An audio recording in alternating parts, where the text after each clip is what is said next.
ఉంది కానీ 78,000 మందితోటి 5.5 కోట్ల మంది ప్రజలు నివసించేదానికి క్యాపిటల్ సిటీ నిర్ణయం చేయటం మీ అంత చేతగాని మీ అంత చావలేని ప్రభుత్వం అని చెప్పడానికి ఇది ఒక ప్రత్యక్ష ఉదాహరణ. దీన్ని కౌంటర్ ఇవ్వడానికి, దీన్ని ఓవర్కమ్ అవడానికి మాజీ ముఖ్యమంత్రి జగన్మోహన్ రెడ్డి గారు ఒక ప్రపోజల్ పెట్టారు. అది రైటా రాంగా ప్రపోజలు? ఒక రాజకీయ పార్టీగా ఆయనకున్నటువంటి వెసులుబాటు, అది ఒక రాజకీయ పార్టీగా ఆయన రాజకీయపరమైన నిర్ణయం. మీరెవరు కాదనటానికి? మీ విధానపరమైన నిర్ణయం అమరావతి రాజధాని. ఎస్, అమరావతి రాజధాని. మీరు కేంద్రంలో పార్లమెంట్లో చట్టం చేయించుకున్నారు. హైదరాబాద్ రాజధాని, తెలంగాణ రాజధాని హైదరాబాదు.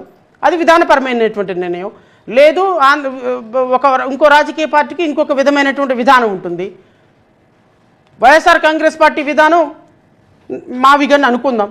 వాట్ ఈజ్ రాంగ్ అంటున్నాను నేను. మావిగన్ పెట్టుకోవటానికి ఒక రాజకీయ పార్టీగా ఆయనకున్నటువంటి అవగాహన, ఆయనకున్నటువంటి వెసులుబాటు ప్రకారం మావిగన్ అనేటువంటి ఒక ప్రపోజల్ పెట్టారు. What is wrong in that?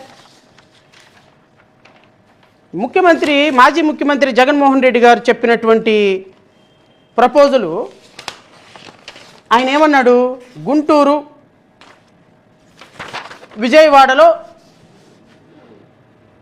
Vijayawada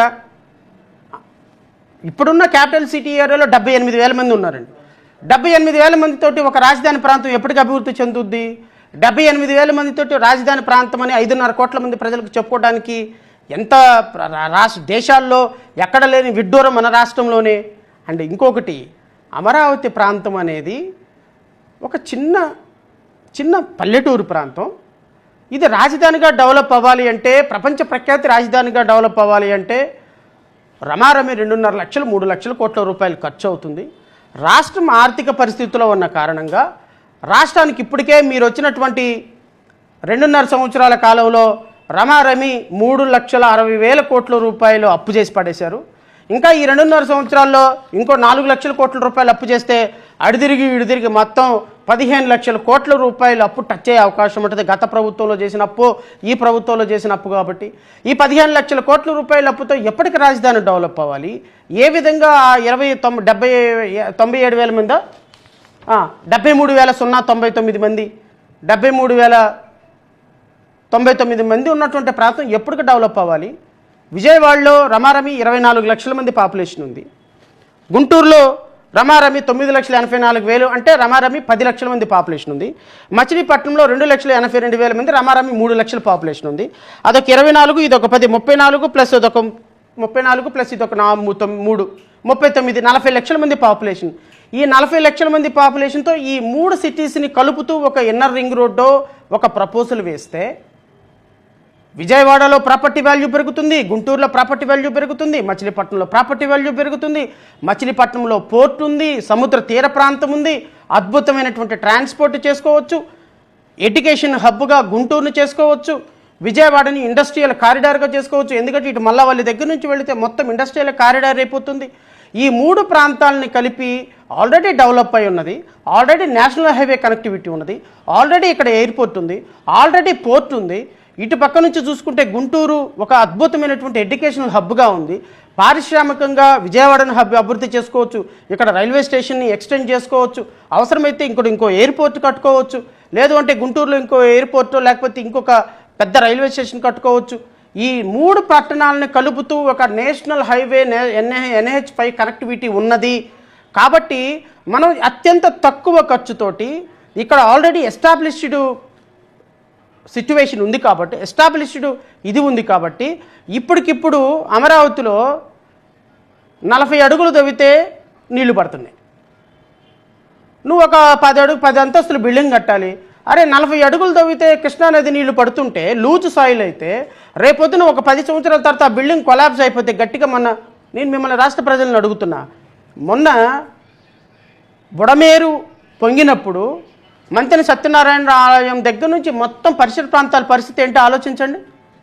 Budameru పొంగినప్పుడు హైకోర్టుకి వెళ్ళటానికి ఇంచుమించుగా 4 రోజుల పాటు హైకోర్టుకి సెలవు ఇవ్వాల్సిన పరిస్థితి వచ్చింది.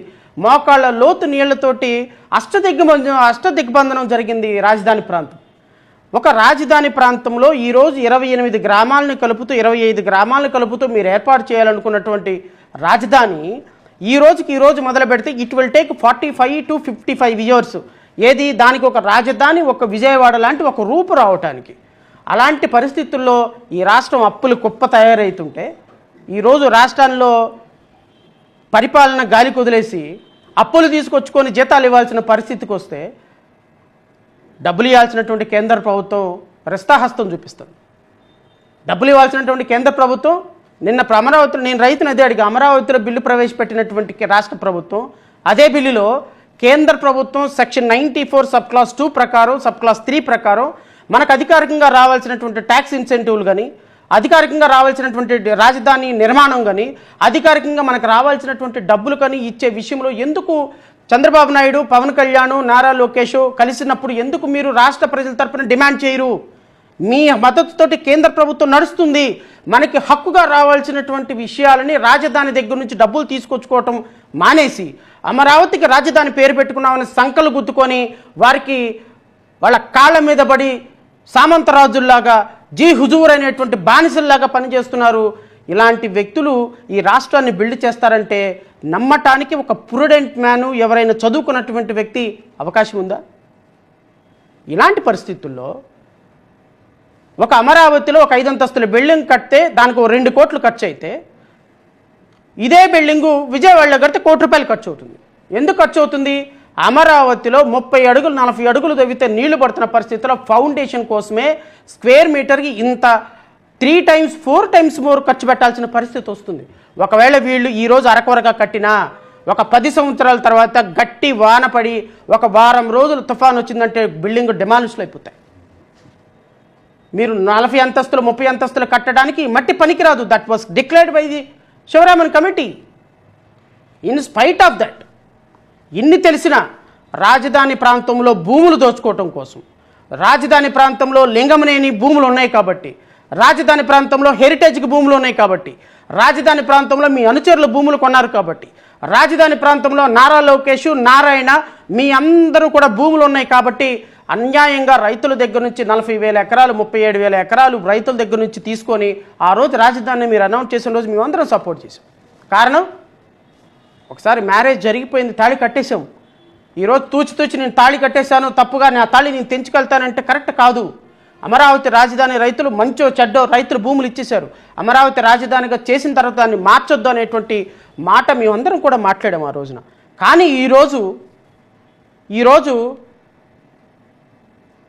అమరావతి రాజధానిలో జరుగుతున్న అవినీతి చూస్తే, అమరావతి రాజధానిలో చేస్తున్నటువంటి అవినీతి చూస్తే, లింగమనేని రమేష్కి 5,000 కోట్ల రూపాయల పనులు అప్పచెప్తుంటే మొత్తం గద్దల్లాగా అమరావతి మీద పడి అమరావతిలో ప్రతి రూపాయిలో 75 పైసలు దోచుకునేటువంటి దుర్మార్గానికి ఈరోజు వచ్చి రాష్ట్రంలో నుంచి తీసుకొచ్చి అప్పులో నుంచి 75% మీ జేబుల్లోకి వెళ్తుంటే అమరావతి ఏమని బాగవుద్దండి?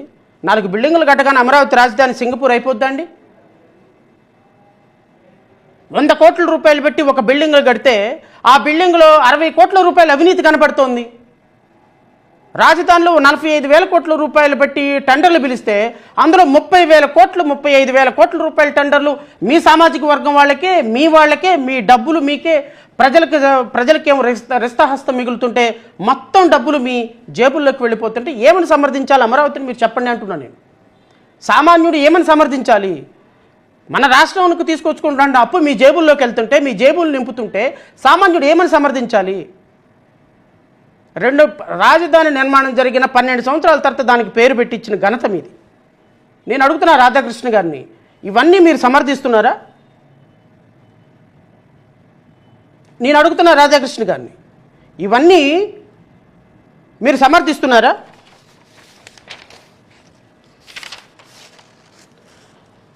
పన్నెండు సంవత్సరాల నుండి రాజధాని రైతులకి డెవలప్డ్ ఫ్లాట్స్ ఇవ్వకపోతుంటే కనీసం అమరావతి రైతులకు రాజధానిలో డెవలప్డ్ ఫ్లాట్స్ ఈ రోజు వరకు 34,700 ఎకరాలు ఇచ్చిన రైతులకి డెవలప్డ్ ఫ్లాట్స్, నిన్న నారాయణ చెప్తున్నారు ఫ్లాట్లన్నీ ఇచ్చేసామని. ఎక్కడిచ్చారు చూపించండి.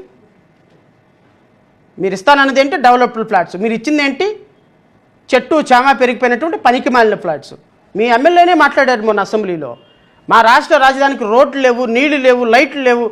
మాట్లాడినండి అధ్యక్ష, మీ కాళ్ళు పట్టుకుంటాను, నేను రోడ్ల మీదకి వెళ్తుంటే ప్రజలు తంత అన్నారు అధ్యక్ష అని.